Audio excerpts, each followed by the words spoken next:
Right then, have you ever heard the saying, better late than never? Well, I have heard that saying. I actually think that saying's pretty true because the other day, 4 months after the actual fight taking place, I finally got the green light to upload my fight on Misfits against Baby Hulk, which was obviously part of the lightweight tournament. It was the quarterfinal, and off the back of that fight, I had a really good response. But the main question that I had constantly coming in by you guys was, when is your next fight? So answering that question is exactly what I'm going to try and do in this video. But as well as doing that, I'm going to speak about this lightweight tournament because now, albeit one quarterfinal remaining, we've pretty much seen everyone in action to this point. So now is going to be a great time for me to speak about the semi-finals, the route to the final, and the fighters involved in it. But people, before we get into all that, welcome back to the Joey Knight Boxing channel. If you are new around here, at the end of the video, if you like the content and you want to see more from myself, please do me a massive favor by hitting that subscribe button right now. Smash the like button for me. Let's get into the video. So this year couldn't have really started any better for me boxing wise. I blew the cobwebs off after a couple of years out back in January when I stopped Most Wanted within 3 rounds in Leeds, and despite always enjoying the fights and most importantly celebrating the wins, it is no secret that wherever my level is in this influencer boxing scene, it is above the level that I boxed at that night. So my main priority after that performance was just to get back in the ring as soon as I possibly could, keep the ball rolling, keep momentum going, and also keep giving the Misfits fans an opportunity to get to know me, because I kind of entered through the back door. My good friend Brian, the true Geordie, he got me onto Misfits, and what that meant was that a lot of the Misfits fans didn't really have any idea who I was. So Mams Taylor, after that fight, he gave me 2 options, right? The first option was exactly what I just said. I could keep the ball rolling, I could gradually step up the level of opposition, but keep giving myself a chance to build my profile up on Misfits. Or there was option 2, and that was to enter the lightweight tournament, which obviously meant that I would be testing myself a lot sooner against some of the best fighters that Misfits Boxing have to offer. And it didn't really take me long to figure out my answer to those 2 options. Get the passport out, whack the cowboy hat on, because we are going to America. Now this time around I came up against Street Beef's legend, Baby Hulk. And some of you guys in the comments are disrespecting Baby Hulk, you know. He's not a boxer by trade, but he's been a pro MMA fighter for years. Before that, he was racking up tens of millions of views on Street Beefs. And despite not having boxed before, trust me, this fella had had about 4-5 times the amount of fights that I had had. Now, if I got inside an octagon with Baby Hulk, I'm not naive. The fella would probably fold me in half like a deck chair.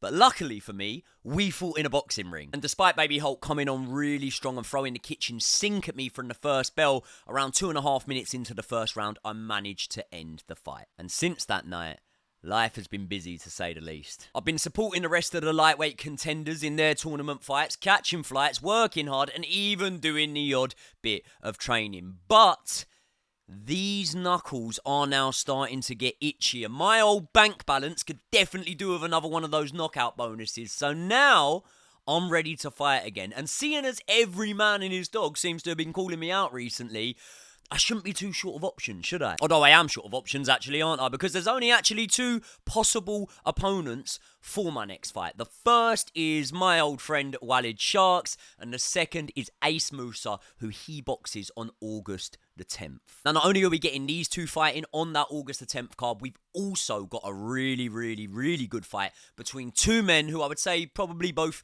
equally sort of love and respect and admire me to an extent in Yadi Gang and the Argentinian King. Now, barring Ace Musa, I've had my back and forths with all of these boys, haven't I? So maybe you might say that because of that, I'm probably not in the best position or the most honest position to really speak about these fighters and break down the fights that they're in.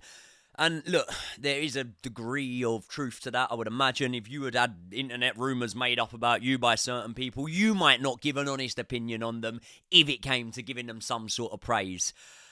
But I'm going to try and detach myself and speak about these 2 fights. Starting off with Yadigang against the Argentinian King. So Yadigang comes into this one off of the back of a really good win over Little Cray Cray. And do you know what? I will just say, despite going out in the opening round of the tournament, that's no real indication on my behalf of how good Little Cray Cray is. I actually think he's definitely one of the better fighters in this weight division. But as I predicted before the fight, Yadigang did eventually get the job done in this one. Obviously, a lot of people were fancying Cray Cray big time because the first fight between the two of them, which ultimately will go down as a no contest, I boxed on that night. Luckily, I boxed before that one because there was a...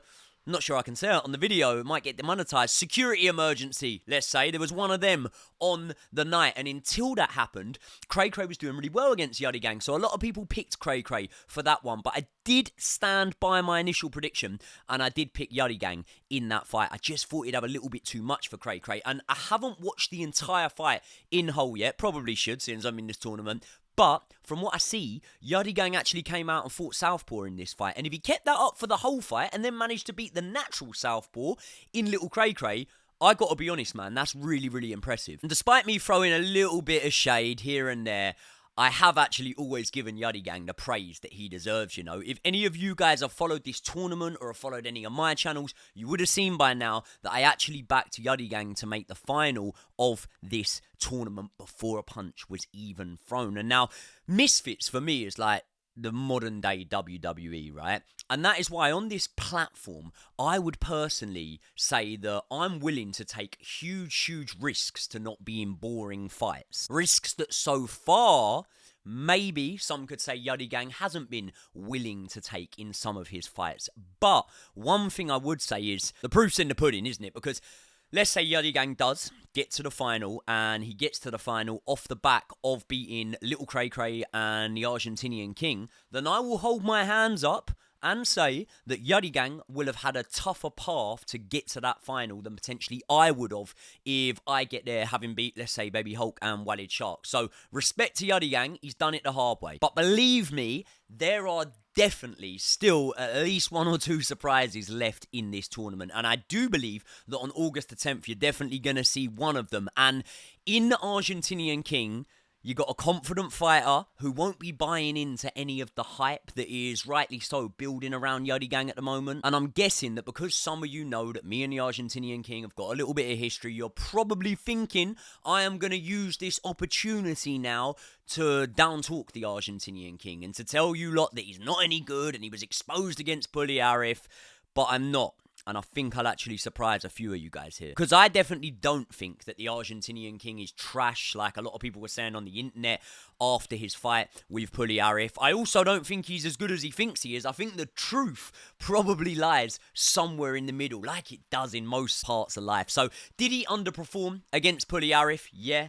Were there both underlying and contributing factors as to why he could have underperformed? Yes, definitely. The fella flew all the way from Argentina to the UK on fight week. On fight week, by the way, he probably had about 4 different opponents that he could have been getting in there with. Probably his first time being in the UK. And also, I think as well, it's hard for him because he would have had an anticlimactic build-up almost where he kept having opponents pull out. And then when he got in there with Puliarif, I think that Puliarif was also a lot better than a lot of us were thinking he would have been. Now, I'm not making an excuse for him here because as fighters, I understand that you've got to be prepared for these things. And if I'm not prepared, I'm going to get enough critics. So, it's not an excuse, but what I would say is he's probably underestimated Puliarif himself, you know. I think he's probably looked at Puliarif in with Dean the Great and with Small Spartan J and seen that it's a possibility that you're going to be able to bully him around the ring a little bit. And he probably fancied that with his size, being one of the bigger lightweights, he was going to be able to enforce those tactics on him and maybe even get a stoppage in that fight. But that version of Puliarif didn't turn up. He was way better on the night. And actually, from meeting Puli now, I just don't think he takes boxing that serious. I think if he did take it serious, he'd be a good fighter on Misfits, man. And you've also got to remember that although the Argentinian King fought as an amateur, he probably hadn't fought in years before that. And you've also got to remember he had to put up with all them fucking drunk hecklers in the crowd shouting stuff at him when his fight was going on. So, bang out of order. Bang out of order that was. So what I'm saying is before you jump on his back too much, The Argentinian King's actually pretty decent, man. I just think he really got his tactics wrong on the night and obviously underestimated Puliarov a little bit. And I would still say that despite a draw not being a bad result in that fight, if I was going to edge it to anyone, I would have edged it towards the Argentinian King. So I do think he's a lot better than people are thinking now. And I think he's probably been around boxing long enough to know that if you just go looking for a knockout, you're probably not going to get it. And I think in that fight, anyone that was watching it could see that the Argentinian King was looking for a knockout in that fight. And listen, they're not easy to come by, mate, okay? Not everyone can be knocking people out all the time. Either way, the reason I say it about the tactics and not so much the fighter is because if you look at the Argentinian King in that fight, he did show a lot of good fundamentals. And I believe that the next version that we see of the Argentinian King should be a lot better than the version we saw against Puliarov. But I tell you what, you're going to need to be better against Yadigan. Because if the Argentinian King opts for the same tactics that he did against Puli, then Yadigang's a better back foot boxer than Puliarov, you know. He's sharp, he can hit off the back foot, so I don't think that's going to serve him all that well. However, at the same time as saying that, I think that when you have the strength like the Argentinian King maybe does to be able to take the centre of the ring against the Yadigang, you should probably opt to do it. But then that's the problem, isn't it? Everyone picks those tactics against Yadigang in terms of take the centre of the ring, rough him up, sit on his chest, and ultimately it doesn't really work that well because he knows what you're doing. He knows that that is his game, out pointing you off the back foot, and you're going to walk onto him. So, I don't know, man. I look at this fight and I think, it's Yadi, innit? Yadigang knows how to get the job done. It's definitely a well-matched fight. I'm not saying it's not competitive or anything like that.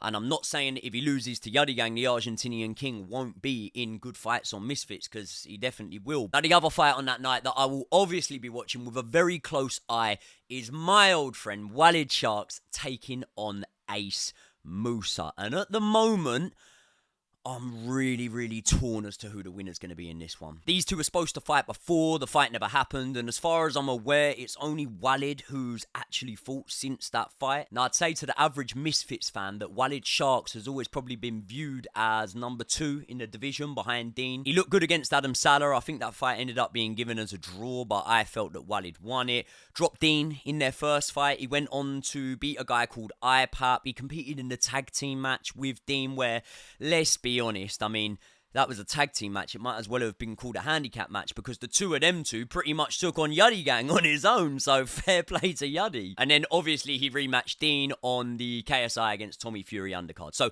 we've seen a lot of Walid Sharks, and what we've seen of him, we as the Misfits fans have liked it. He's got a really entertaining style. He comes forward, he throws punches. When I was saying about Yadigang potentially being sometimes in a little bit more boring fights, I don't think you'll get Walid Sharks in a boring fight. But there's a problem with why we won't see Walid Sharks in a boring fight, and that is because there are serious question marks, in my opinion, over his chin. And again, I could be corrected here, tell me in the comments if I'm wrong, but as far as I know, he's only actually been dropped by Dean. So are we wrongly thinking that getting dropped by Dean means you've got chin problems, you've got resistance problems when it comes to taking a punch? Because actually, Dean could be a really hard puncher, and maybe he was able to put Walid down, but no one else was. And when you look at the level and the golfing level between Dean and, let's say, APAP and Adam Salah, it's miles apart, isn't it? Now, Walid Sharks is not hard to hit, and I get that some of you are going to think that I've got a bit of a rivalry with him, and I'm just saying that from not liking him or something like that. But honestly, I can tell you now,